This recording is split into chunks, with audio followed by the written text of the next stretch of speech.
Здравствуйте! Вы смотрите программу «В мире музыки». И сегодня у нас в гостях руководитель вокального ансамбля «Сардана», который является лауреатом множества музыкальных международных конкурсов, преподаватель Якутского музыкального колледжа имени Жиркова Светлана Георгиевна Антонова. Здравствуйте, Светлана Георгиевна.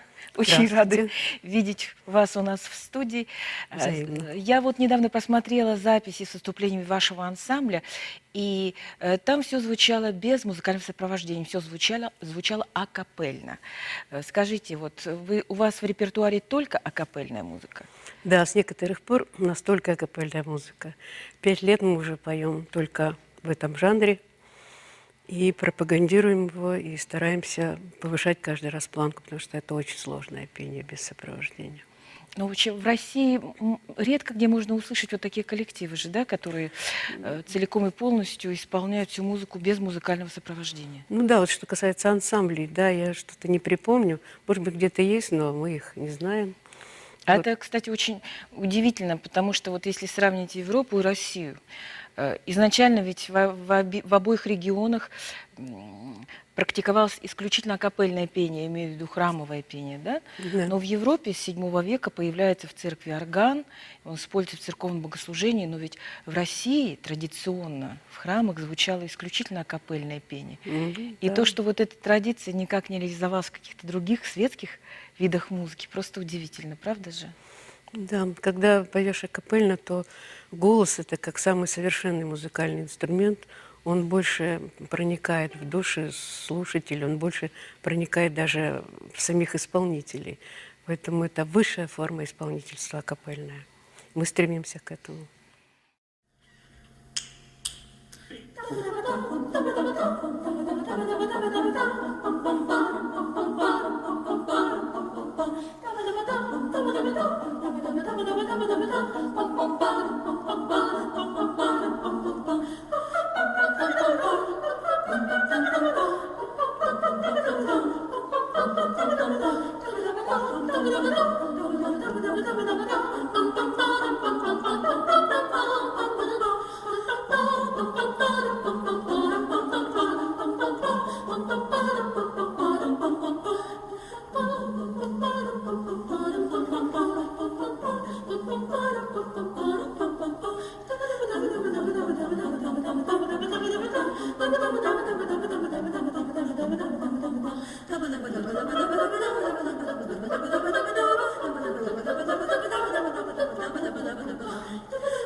Как вы относитесь к тому, что сейчас многие группы используют так называемый минус, когда создается инструментальное сопровождение, электронное очень часто, и выходят певцы, и уже на это сопровождение накладывается живой голос?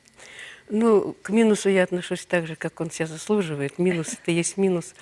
Но бывают такие моменты, что нельзя живой оркестр или живое сопровождение использовать. Тогда, ну, может быть, по бедности можно использовать минус. Ну, а плюс – это вообще безобразие. Только живое, потому что и так много лжи в мире. Надо, чтобы все было искренне, открыто и честно. Мне кажется, что только тогда, когда музыка действительно создается на ваших глазах, когда ты понимаешь, что она создается сиюминутно, она является явлением поистине уникальным. Да, и, в общем-то, ничто не отвлекает от этого, от этой сиюминутности. Но эта сиюминутность, она готовится очень долго и мучительно. Но хорошо, что она так воспринимается, как будто это все легко и быстро.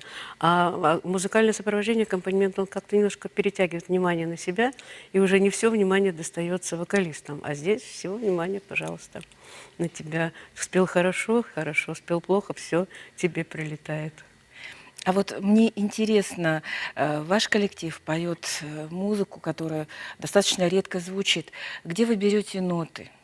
Существуют ли вот какие-то нотные произведения, которые вы выносите вот на суд зрителя, или вы делаете собственные аранжировки?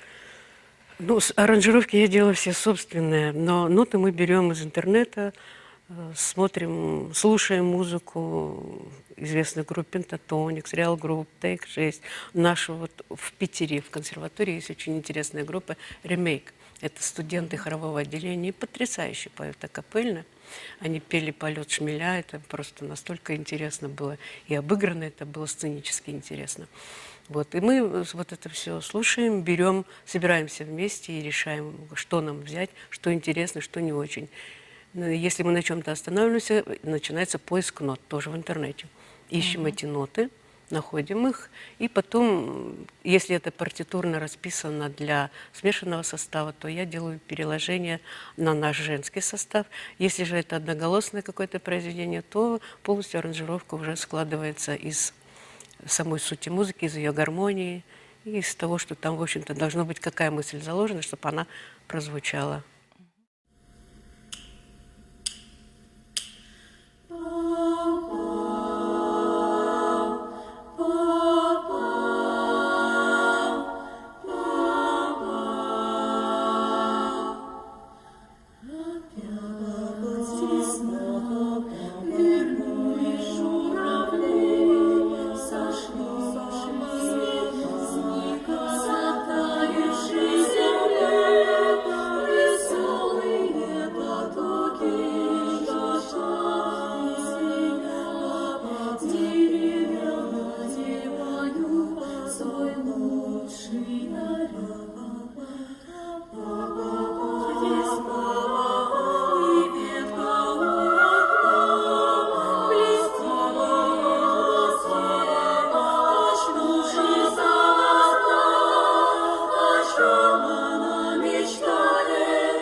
Вот сейчас, когда создаются аранжировки для каких-то коллективов, появились так называемые кавер-версии. Вот, многие из тех, кто сейчас смотрит нашу программу, может быть, впервые услышат слово кавер-версия, особенно из людей старшего поколения. Поэтому, наверное, стоит объяснить, что кавер по-английски – это обложка, футляр. И получается, что как бы песня звучит настолько по-иному, что она облечена в совершенно новую обложку. То есть это та обработка песни, которая предполагает достаточно оригинальные изменения. Ваша группа исполняет ваши кавер-версии? Ну, вот даже не зная такого явления, мы применяли его. Например, мы произведение с аккомпанементом поем акапельно. Всю вот эту версию аккомпанемента я перекладываю на голоса. И поэтому у нас такой своего рода кавер-версии есть, да, современных джазовых композиторов и зарубежных композиторов, и наших, отечественных. То есть это у нас присутствует, да. Не зная того, мы это сделали.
Как давно сложился ваш коллектив? Ну, наш коллектив, нельзя сказать, что он вот сейчас сложился, потому что мы же являемся, наши студенты посещают музыкальный колледж, являются его учениками. И у нас есть такой предмет – вокальный ансамбль. И поскольку это колледж музыкальный, это учебное заведение, то состав текучий. В этом году один, на будущий год другой. Но самое счастливое, когда может он просуществовать 3 года в одном составе, потому что первый курс еще не способен петь в ансамбле, потому что это же сложно петь в ансамбле. Вот, где-то 2-й, 3-й, 4-й курс. 4-й курс ушел, и опять поиски нового. Вот, и где-то так примерно прикидываем, кто остается, чтобы как-то сделать какой-то задел на будущее. Вот. И вот в таком составе, вот как сейчас мы выступаем уже лет 5, начиная с 2011 года.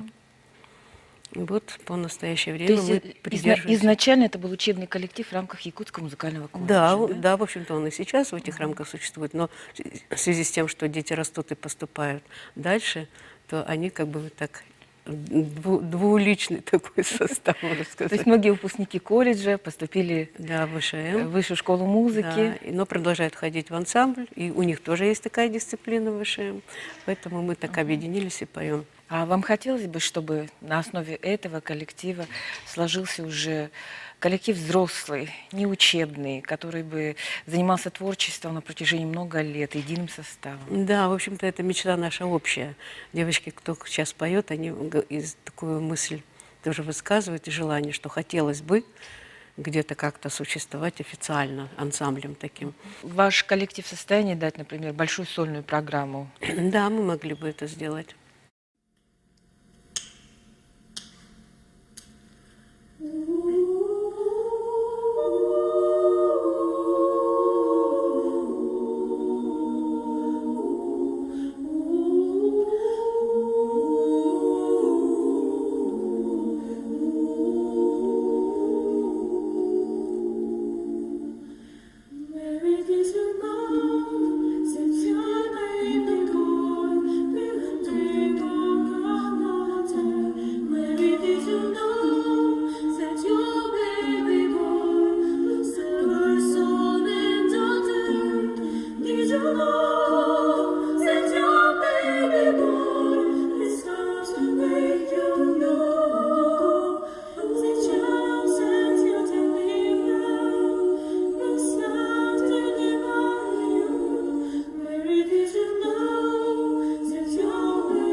А вот в рамках вашего коллектива появлялись ли какие-то особые певцы, музыканты, которые очень ярко заявили о себе уже в последующем? Ну да, конечно, у нас небезызвестная всем теперь уже Елена Попова, она у нас пела, 3 года в ансамбле она у нас пела. И везде, где мы ездили вот на все зарубежные конкурсы, она там выступала с сольной программой, она там получала всегда дипломы первой степени и гран-при.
Вы так много времени отдаете творчеству с этим коллективом. Вы пытались или вывозили вы его куда-то на конкурсы, на соревнования творческих коллективов? Да, конечно. Мы выступали сначала здесь, вот когда появилась эта серия фестивалей «Тон джаз», мы там выступали с коллективами. Но там мы еще пели с сопровождением. И только на последних, я не помню уже, когда они были, но там уже у нас были выступления капельные. А так мы ездили за границу, мы выступали в Болгарии, в Китае, в Харбине, были в Италии в Римени. Вот это наши зарубежные поездки. Ну, ездили в Питер. Вот в Италии, в Питере мы взяли гран-при, а в остальных городах у нас был диплом первой степени. В Владивостоке выступали. Ну, и последнее наше выступление было позапрошлом году на конкурсе «Зима начинается в Якутии». Мы там тоже взяли гран-при. Вот такие наши поездки, такие выступления. Как встречали вас там, где вы взяли гран-при, в той же Италии? В Италии нас встретили очень неожиданно, очень хорошо. И когда после нашего выступления собрали руководителей для обсуждения выступления, ну и все обращались к жюри, что над чем поработать, какие замечания. И на мой вопрос член жюри ответил единственным словом и итальянским таким жестом «белиссимо». Это было самое высшее, неожиданное для нас совершенно, но это было. Вот, и после этого мы заслужили право участвовать еще в одном конкурсе, уже как бы на бесплатной основе. Вот, что и было в Питере. И мы тоже там взяли тоже гран-при. Наверное, в Италии это особенно приятно, ведь Италия родина вокала. Да, и еще приятно тем, что мы выступали в зале имени Федерико Феллини. Это потрясающий зал. Сначала нам предложили микрофоны, но там микрофоны все искажали, мы расстроились, а потом решили отказаться от микрофонов, и все прозвучало нормально.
обычно в таких группах появляется вот такое явление, как битбоксинг, потому Да. что, да, зрителям, наверное, тоже многим непонятно это слово.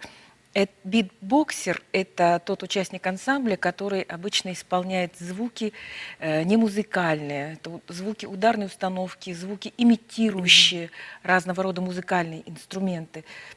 Мы тоже используем Прием. да, этот аккомпанемент, так называемый. Вообще-то да, это аккомпанемент. Да, да, и он такой свою изюминку вносит, такой, как это, пикантность придает. Сейчас даже, по-моему, в училищах на эстрадных отделениях открывается секция битбоксеров. И я думаю, именно в сфере акапельной музыки у такого рода исполнителей, в общем-то, очень интересные возможности Да, появляются. конечно, они расширяют такую палитру музыкальную, исполнительскую, расширяют, да. Светлана Георгиевна, спасибо вам за очень содержательную, интересную беседу. Пожалуйста. Очень рады будем послушать ваш ансамбль на эстраде, и мы, конечно же, хотели бы увидеть ваш коллектив в самостоятельной концертной программе. Наверное, это будет интересно Ну, это очень мечта, многим. да, наша. Хотелось бы. Дорогие друзья, на этом наша программа завершена. До новых встреч!